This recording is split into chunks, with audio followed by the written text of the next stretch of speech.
saw the gazelle on our right side. On our left side is another other antelope that have the same horn arrangement, where both sexes have horns, males have longer ones. Those dark animals out there on the grass at the feeder trough are going to be South African sable antelope. Look at the younger sables; they're smaller and a lot lighter brown than dark brown adults. You can see the adult male sable there out there on the grass. Look closely, you can probably tell which one he is. Yeah, he's the one with the black coat and the longest horns of the group. He's got both those things to show off to everybody, kind of like his top hat and tuxedo arrangement.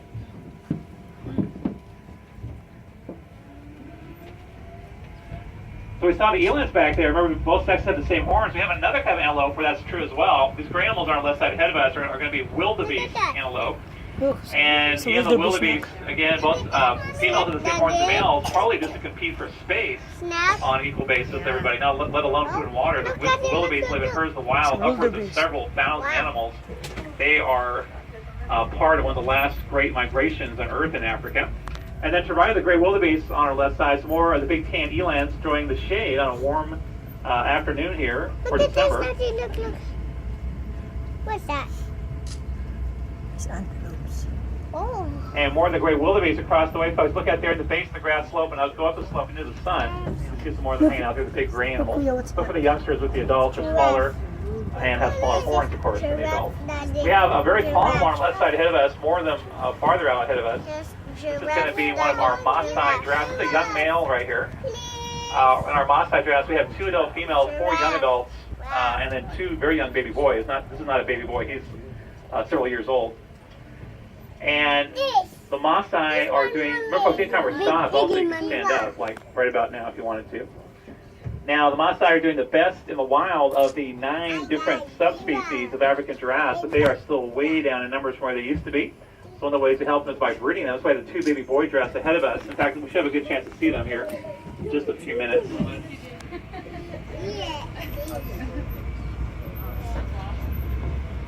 And more of the giraffes ahead of us. Notice how spread out the giraffes are compared to a lot of the other animals we've seen. Giraffes are very tall, they have very good eyesight, and so they don't need to be right on top of each other to keep contact with each other. With the giraffes ahead of us, we have some big tan animals here with the long horns, black and white legs and faces. These are Hemsbach antelopes. They're from the deserts in southern Africa. So again, in the Hemsbach, both sexes have identical horns because where they live, there is very little food and water to go around. What's that? Now, folks, earlier we had just a glimpse of the Grevy's zebra, but on our right side, we'll have a closer look at their closest relatives in Africa. Look at our right side, folks. Down the gully on our right side, to the right of it, and above it, to the left of it, these gray animals here on our right side are Somali wild asses, and they are critically endangered. So one of the ways to help them is by breeding them. If you're wondering why the Somali wild asses appear to look like donkeys, which they are not, that's because donkeys were bred from a different species of wild ass, which is now, unfortunately, extinct. And they are the smallest wild member of the horse family. Back on our left side, folks, you can see one of the young the baby boy giraffes right there, to the left of that left-hand tree. The other baby boy giraffe just got up next to his mom, a little bit ahead of us. He's walking to the left. Mom is still to the right of him. Actually, is that mom? See, they're a lot smaller than everybody else. And behind the giraffe, we have the big black animals way out there at the base of the grass slope. Those are Cape buffalo. And the buffalo, again, both sexes have the same horns. That's probably due to the fact that both sexes help defend the herd. And the Cape buffalo, one of the very few animals we'll see today that will protect each other from danger and not just themselves.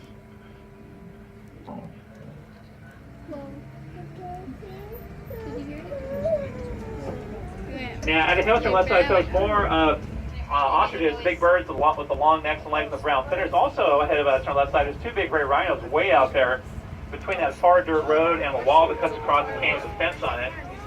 And those are 2 different species of white rhino. The one on the left, just laying down now, is our adult female northern white rhino, Nola. And again, folks, remember, anytime we are stopped, you can stand up if you like. So left there's Nola, folks. She is a very special rhino. There's only 6 of her species of northern white rhinos left on Earth. We have 2 at the park. Our other one is an adult male. So many people ask us if we're breeding our 2, and we would love to breed our 2. But Nola is also 40 years old, which means she's too old to have calves. So unfortunately, we cannot breed our 2 northern white rhinos. So Rhino Nola is standing out there. Move forward a little bit. is walking toward her is our adult male southern white rhino, Chuck. He's a different species than Nola is. And southern white rhinos like him are actually one of the real success stories at our park in Africa. In the late 1800s, people thought they'd gone extinct. And then a small group, less than 100, was found in South Africa. At that point, the South African government protected them, got them up to about 1,000 the year before we opened. They then gave us 14 young females. Since then, we've had 93 of them born here. Chuck fathered 9 of those, although he is now retired. And because of our efforts, other groups around the world, is now about 20,000 of the southern white rhinos worldwide. They are now near threatened, which is not ideal, but it's far better than all other rhino species, which are now either endangered or critically endangered. And that's all due to poaching for their horns. That's because many humans believe that rhino horn has value as medicine, but really, rhino horn is just the same material as our nails and our hair. And it's a protein called keratin. It's also what the hooves on hood animals are made out of, including, of course, the hooves on rhinos. It's also what the feathers on birds are made out of. For example, the feathers on the ostriches on our left side out there beyond the 2 corrals we're passing.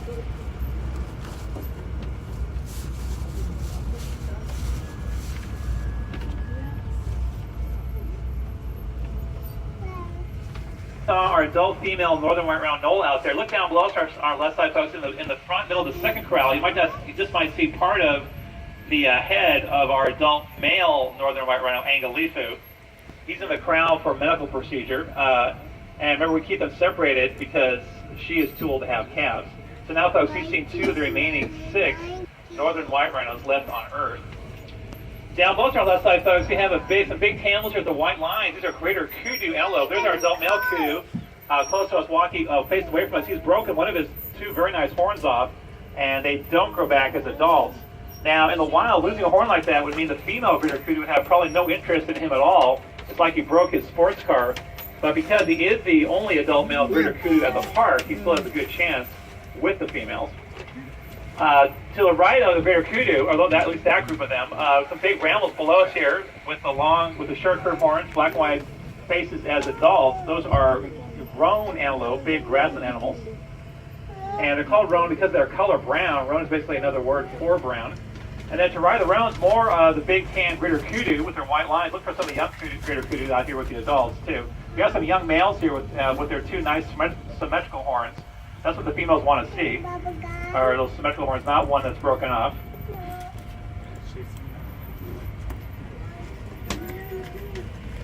And then, remember earlier we saw the Sombre's gazelle on our left side. We'll have some of their close relatives on the grass there. They're tan with a faint black stripe.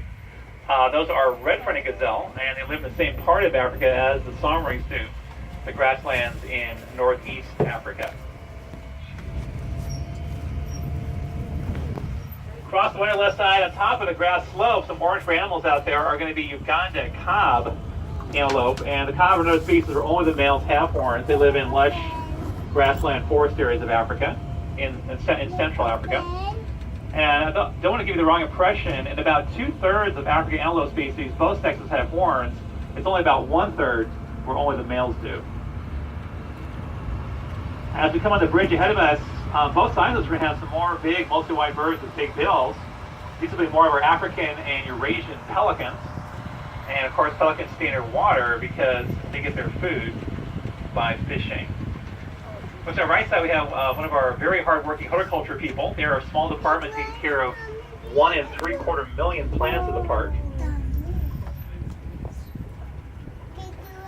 Also on our right side, look there on the island in the pond, and there's a tree, a log lying on the right side of the island. Look behind the left side of that log, and to the left there's 2 big birds there on the island with the black necks and the yellow feathers in their heads. Those are 2 West African crowned cranes. And crowned cranes, like all cranes around the world, do courtship every day to maintain the pair bond with each other. And so many humans use cranes as a symbol of marital fidelity. And West African crowned cranes are now vulnerable in the wild due to habitat loss and people trapping them for domestication or illegal international trade in them.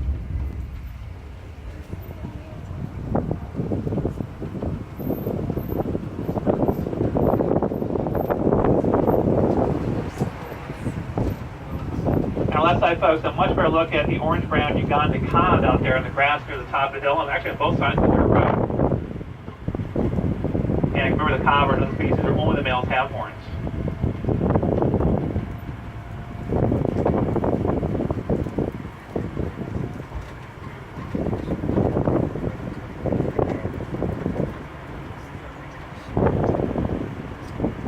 Across the winter left side, look all the way across the canyon. You spot that big area of bare rock out there surrounded by a fence. That's an area where we have some North American desert bighorn sheep and African Nubian ibex for wild goats. And wild sheep and goats will eat plants right down to their roots. That's why there's virtually no plants on the canyon side with them. And they prefer the bare rock anyway because wild sheep and goats are also extremely good rock climbers. And that's what they use to get away from danger where they live, in these steep, rocky parts of mountain areas.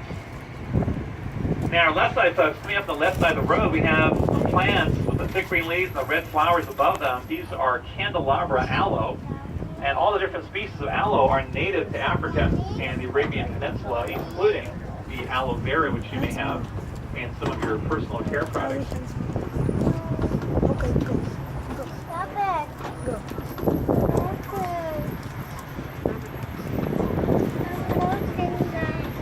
And I mentioned how across the way on our left side on the bare rock face are some North American wild sheep, but right down below us on our left side are the only kind of wild sheep native to Africa. Look right down below us, folks. See that small round building down there in the front middle of the exhibit? We'll look to the right of it and behind the right of it, actually behind the left of it too. The animals below us are Barbary sheep. And wild sheep, males again have bigger horns than the females as a way to show off to them. And also, they use their horns to ram other males at high speed when they're contesting over the females. Now, the Barbary sheep are currently near threatened in Africa. That's due to habitat loss, poaching for those big horns on the male sheep as trophies, and just poaching for meat from both sexes.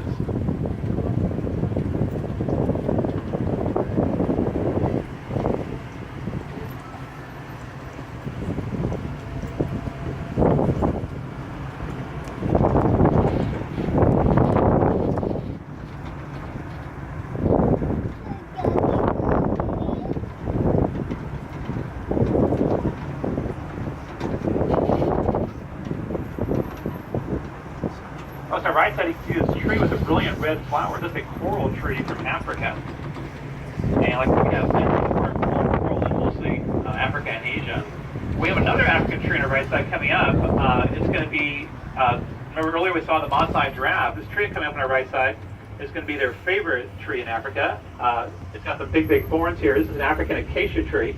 And giraffes use their long tongue get in between those thorns, reach the leaves, and pull them back in their mouth. And a giraffe's tongue is about as long as your forearm if you are an adult, and the giraffe is an adult. On our left side, folks, we have some small animals here at the black stripe on their side. Those are South African springback antelope. You can see some of the elands to the right of them for a size comparison. The elands are the biggest African antelopes, big animals, but the springback are far from being the smallest African antelope. And the springback are from the grasslands in southern Africa, where they are a favorite prey of cheetahs. Now, springback are not as fast as cheetahs, but they are more maneuverable than them, and they have more endurance than cheetahs do. So their strategy to get away from cheetahs is to outmaneuver them until the cheetah is too tired to continue the chase, and that takes at most about a minute.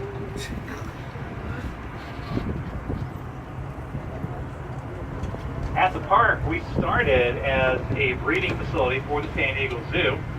In the more than 42 years since then, we've had over 20,000 animals born here, and a lot of that success is due to our big open exhibits, which promote natural behavior from the animals.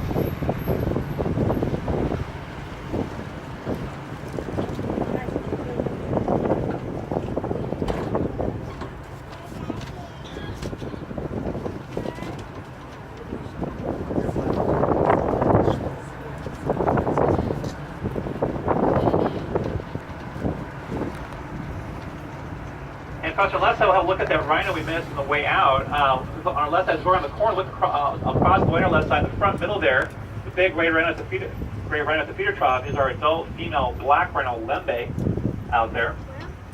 Black rhinos are endangered, now less than 5,000 in Africa. Some of the ways to help is by breeding them. We've had 14 of them born here. Lembe and her partner, Jambia, have had the last 5 of those 14 together. They've done really well.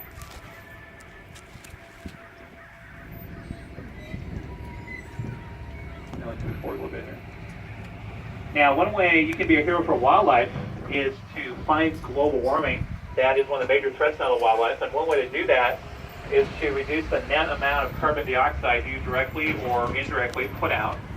That's your carbon footprint. And one way to do that is to drive more efficiently. You want to coast into stops, accelerate slowly from stops, obey the speed limit, make sure your tires are the right pressure. And one of the ways we try to reduce our carbon footprint in the park is that we are using more and more electric vehicles here.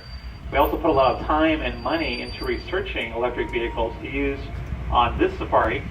But 7 years ago, when the Africa Tram got started, the technology was just not quite up to our specifications yet. Look at this. Now, on the right side, folks, we have two more big gray rhinos across. Look at the base of the grassy gully out there. That's a mom and her 18-month-old baby boy. The baby boy is nursing his mom right now. That's why he's down in that position. And they are southern white rhinos. Remember, we saw our southern white rhino male, Chuck. He's our retired breeding male. He's not the father of this baby because he's retired. The father of this baby is our current breeding male, Mayoto. And so 18 months, baby boy there is about 1,500 pounds. His mom, he's nursing on, behind him is about 4,000 pounds. And he'll nurse as long as mom will let him. Actually, 18 months is longer than you expect. Usually they only do let their babies nurse about 16 months, which is still quite long compared to many mammals.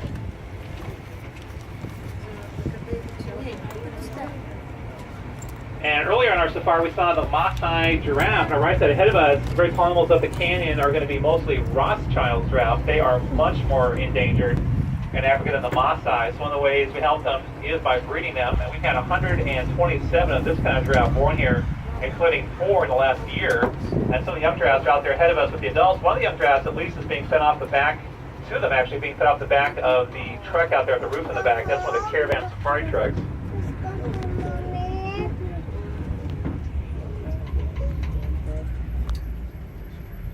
So on our safari, we saw how our parent organization, San Diego Zoo Global, is leading the fight against species extinction. It's returned more than 43 endangered species back to wild since it got going. And that's partly through the work of the San Diego Zoo Global Wildlife Conservancy, which is supporting conservation efforts all over the world to save species for the future. And looked at a way you can be a hero for wildlife by fighting global warming by driving more efficiently. Now, if you'd like to try to see that adult female cheetah, Addison, with her 4 cubs again, just walk to your left after you leave our station. Today at 3:30 on the grass strip next to Lions will be the cheetah run. There you can see a different cheetah run by you full speed, and that's free to everybody in the park. Speaking of the lion exhibit, it's ahead of us on our right side beyond the trees up there. And if you'd like to try to see the lions on your own, just walk to your right after you leave our station.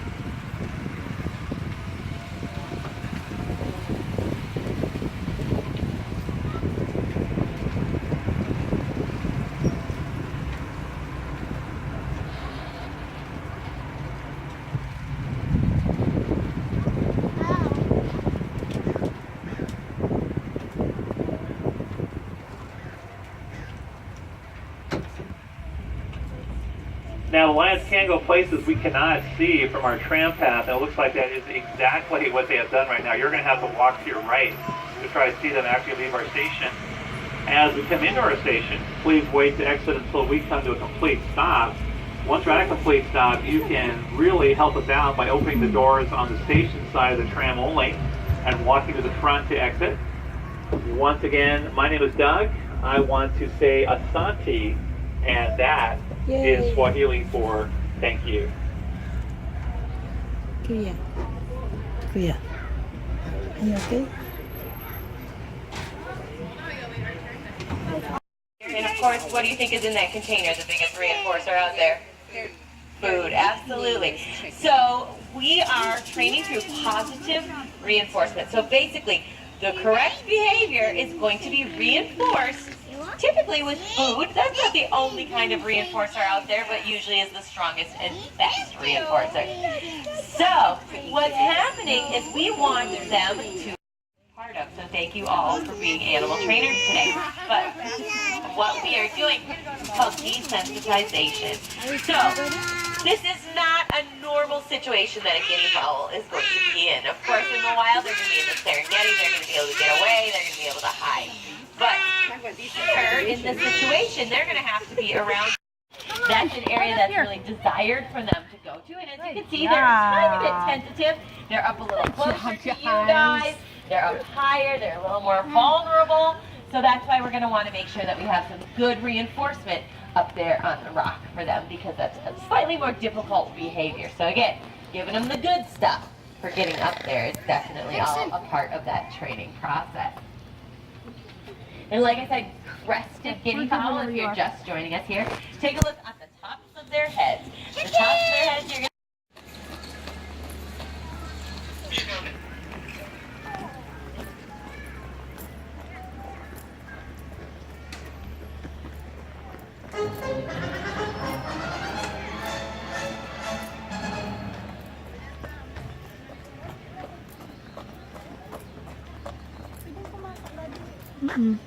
Tara. Come on. Yeah. Sometimes they're away. One of those doors will open. Either one of them. Maybe they're 3 doors. And they then usually call through the opening so they can hear. Sometimes they're way down at the Jeep. And that's the first thing they have to learn is to go. Dragging him by his hide. And that's definitely Ernest. Well, all I'm getting was very, very rough. So what you're saying is they have got to leave before the next one can come out. Well, the next ones who come out are the enemies. Hi. We are here waiting for our tram. We're about to go explore the area. As you can see, it's a big area.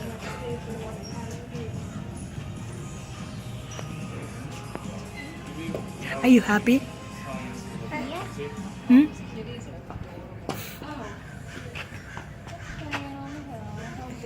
Say hi.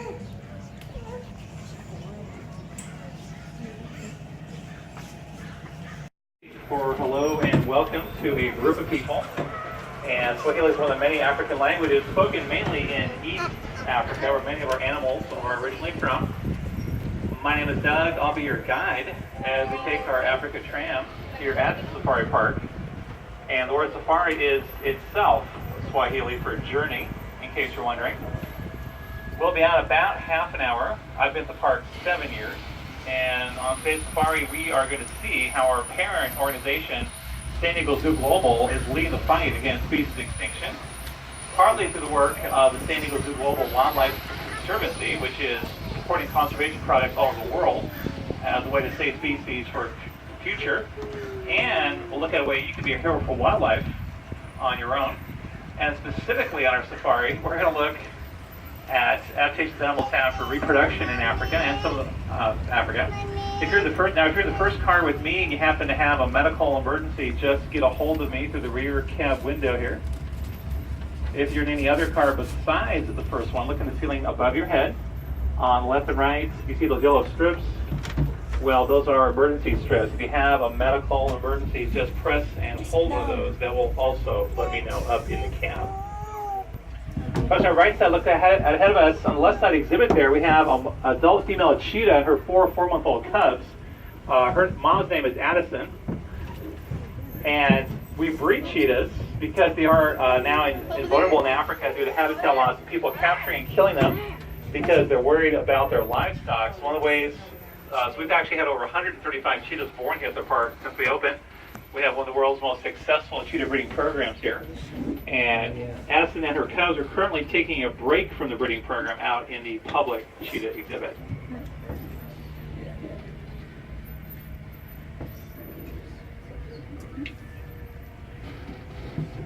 And folks, on our left side, look across the way, there's some small camels at the base of the grass slope. Those are a favorite prey of cheetahs. where they live in the grasslands of East Africa. Those are Thompson's gazelles out there. They're tan with a black stripe, white underneath. Back on the right side, animals are definitely not cheetah prey in the wild. These big white birds on our right side in the front right corner of the pond with a little bit of pink, long legs and necks. These are greater flamingos from Africa. If you look along the front right corner of the pond shore, there's some dirt mounds along there. Those are flamingo nest mounds. They build the mounds to keep their eggs out of the water during breeding season. And eggs cannot be in the water because if they are, the baby bird inside cannot get oxygen from the outside or at least carbon dioxide to the outside. Just say folks have a radio call.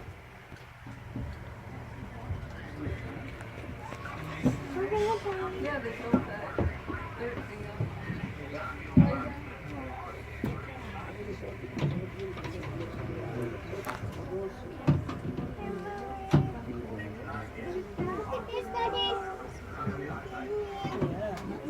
You see the gazelles?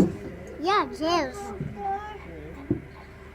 So I just had a radio call, folks. We're going to wait here for a moment for another vehicle to get past us. Also on our right side, you can see some blackbirds in the front middle of the pond with the long curving bills. Those are white-faced ibises, one of our local birds.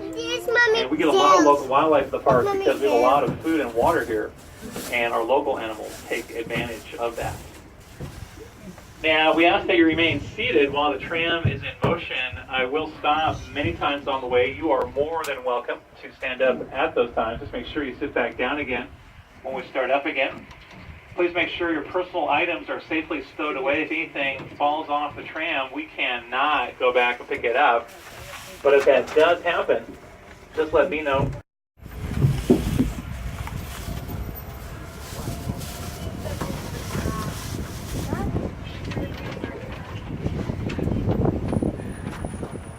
Security covers.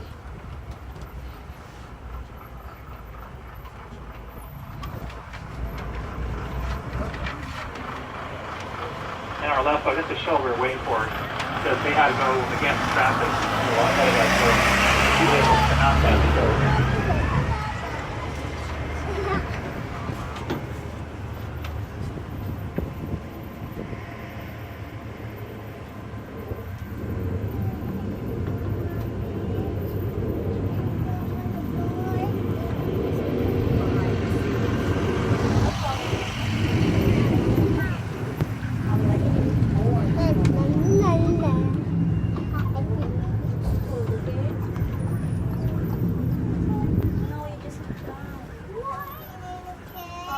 And folks, on our right side, you can see some of the keepers working in the black rhino exhibit. And she is probably where we can't see her right now. Looks like she is. Way in the back, yeah, back right looks like, way out there. And with her, okay, now, if the black rhino there cooperates, we'll have another chance to see her toward the end of our safari, but it really is up to her. Now, on our left side, folks, look out here, just on the left down the pond, there's big black birds in the ground there. Those are southern ground hornbills. Ones with the orange in their heads are the adults. Ones without the orange are the youngsters. And the young hornbills stick around quite a while after they hatch to help their parents raise the next group of young ones, and that is very unusual behavior in birds.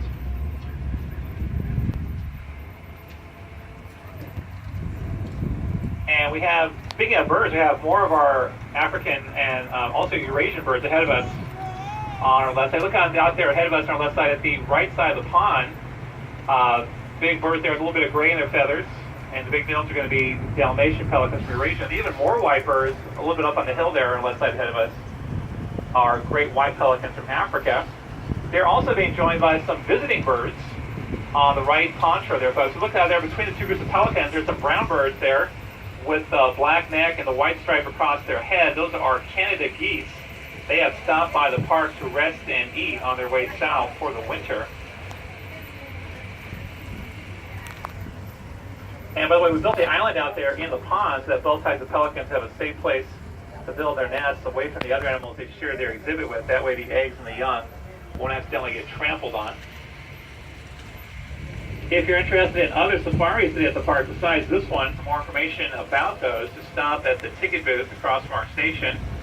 Back on this safari, with most tickets, except guest passes and education tickets, you can ride as many times as you'd like today, but you do have to get off each time and come back around through the line. And our last trip today on the Africa Tram will be at 4:15, and that is a nice time to take it again closer to sunset. Folks, our right side of the core of the hill, look ahead of us, about our level, ahead of us on the hill with the trees. There's some black and white striped animals, which are Grevy's zebra, the largest of the African zebra species. And they are now quite in danger in the wild, partly due to the lack of water where they live. And that's due to global warming and people diverting water for farming. So one of the ways to help the Grevy zebra here is by breeding them.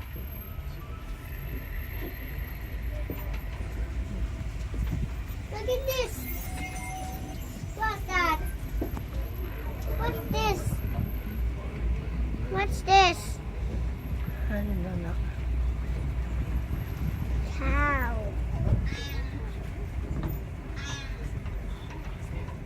And folks, on our right side we have some more African birds in front of the pond, in front of the rocks there, spreading its wings out to dry off, and also in front of the pond on our right side.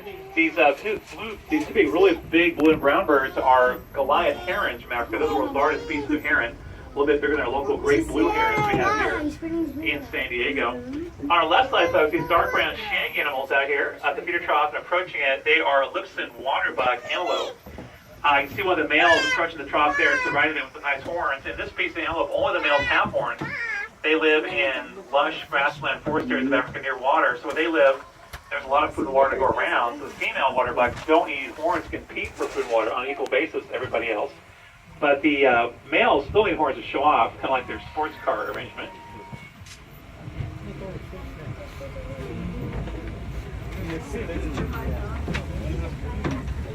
And we have one of the two of the young waterbucks on our left side ahead of us. One's walking now to the left, like it's a little like colored than the other ones, and then another one sitting down on the ground. Another one of the very young waterbuck folks is sitting on the right of the next feeder trough in the shade, right there, on our left side. Like this? Also on our left side, folks, some big animals way out there. Those are waving their tails at us in the keeper truck. Those are Patterson's eland antelope. The elands, both sexes have identical horns. They live in a lot of different places, parts of Africa, including many very dry parts. So in those areas, the female elands need the same horns as the males, so they can compete on an equal basis for food and water with everybody. And that tail wave they're doing to us with the keepers is not because they're happy to see us. They're actually keeping out flies and letting each other know we are nearby because we're the nearest potential source of danger to them. On our right side, folks, right down here below us, right across our cab, these animals, the white underneath, those are Sommering gazelles. And those gazelles, both sexes have horns. Males just have longer ones, again, as a way to show off. Also on our left side, we have two big birds, the feeder trough coming up. They've got long legs, long necks, very dark brown.